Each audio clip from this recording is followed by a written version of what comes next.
Hello. Today we will talk about what America should do to prevent collapse of its global hegemony. Because after what happened in Afghanistan, definitely it's a dark spot on the global reputation of the United States of America. And I'm making this video as a friend of United States, not as a foe. And if you are a friend of a country or a person, then you should talk what is bitter. You should not talk what's sweet. So today I'm going to talk something bitter. And just some time back,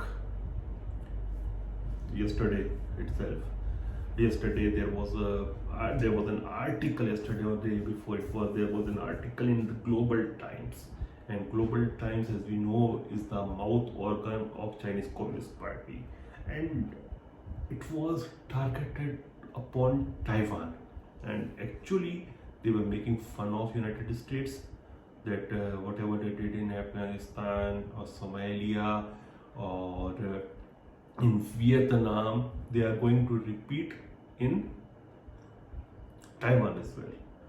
They were actually saying that once we will attack Taiwan, United States is not going to come for the rescue of Taiwanese government and Taiwanese people. Definitely, the article would have led to eruption of goosebumps within the government circles as well as civilians in Taiwan, because what they were saying based upon historical and current data, what is happening in so many parts of the world. So first of all, if United States want to retain its allies, let it be Japan, let it be Taiwan, let it be Saudi Arabia, UAE, Israel, even India, for that sense. If they really want to retain their allies, they must show that they are with their partners. And the foremost thing they should do as a nation should be rejecting the one China policy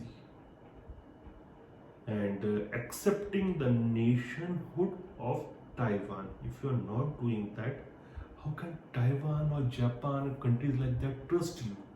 See, you don't talk about India. India is a huge, powerful nation.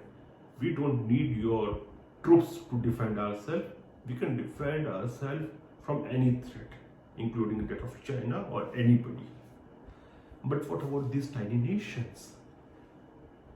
So you have to send a very powerful message that America stands with its allies, and the most powerful and the most potent message can be the recognition of the nationhood of Taiwan.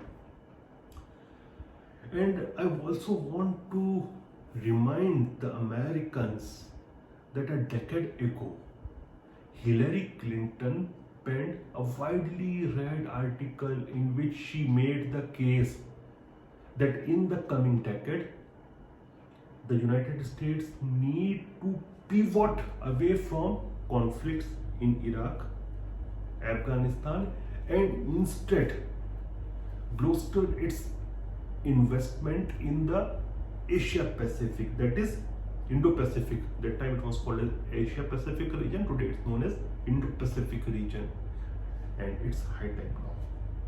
You have already left Afghanistan, you have already said that by the year end you will be quitting Iraq as well, but what about Indo-Pacific? I am not seeing your presence in Indo-Pacific. It's just for the name's sake. The naval exercises you perform is nothing. You need to do a lot.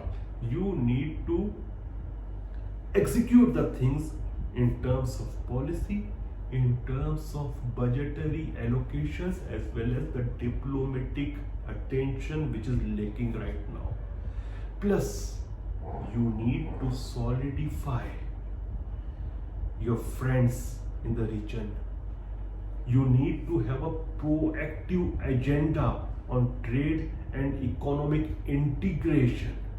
And how can you do it? Obama was going for Trans-Pacific Partnership, the TPP, which unfortunately Donald Trump moved out of. But now even the TPP is not going to work.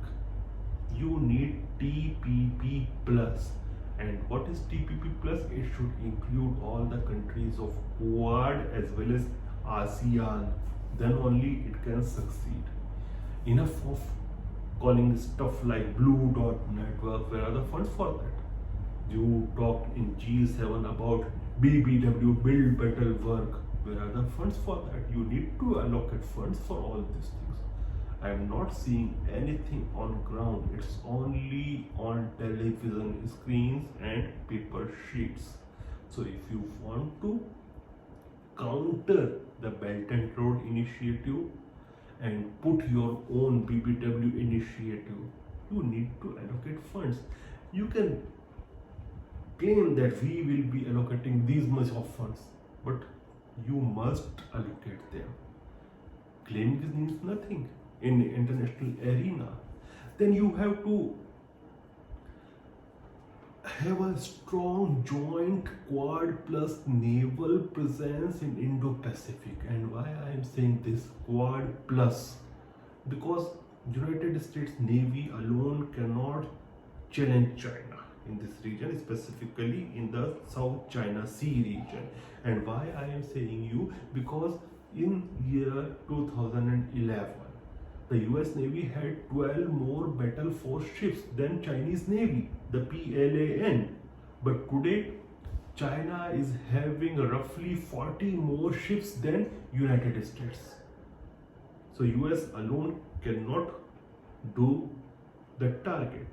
You need cooperation of India, you need cooperation of South Korea, you need cooperation of Japan, you need cooperation of Australia, you need cooperation of Vietnam, then only you can hit the target. Plus, the United States has to do more, not only more, much more in terms of missile capacities, especially the hypersonic missile capacity. And somewhere they are lagging behind China and Russia. I think you guys are already 5 years or 10 years behind these countries. So you need to invest in that also. Plus, if you really want to harvest your friendship with the countries of Indo-Pacific region, you have to give up your adventurism of entering the territories, the marine territories of friendly nations without permission on pretext of freedom of navigation exercises. Sometimes you come and enter the Indian waters, sometimes you go without permission and enter in the Japanese waters, sometimes you do with South Korea. You should do it with China. Why are you doing with friendly nations? If you keep doing these things, these nations, and especially big nations like India, won't be tolerating all those things.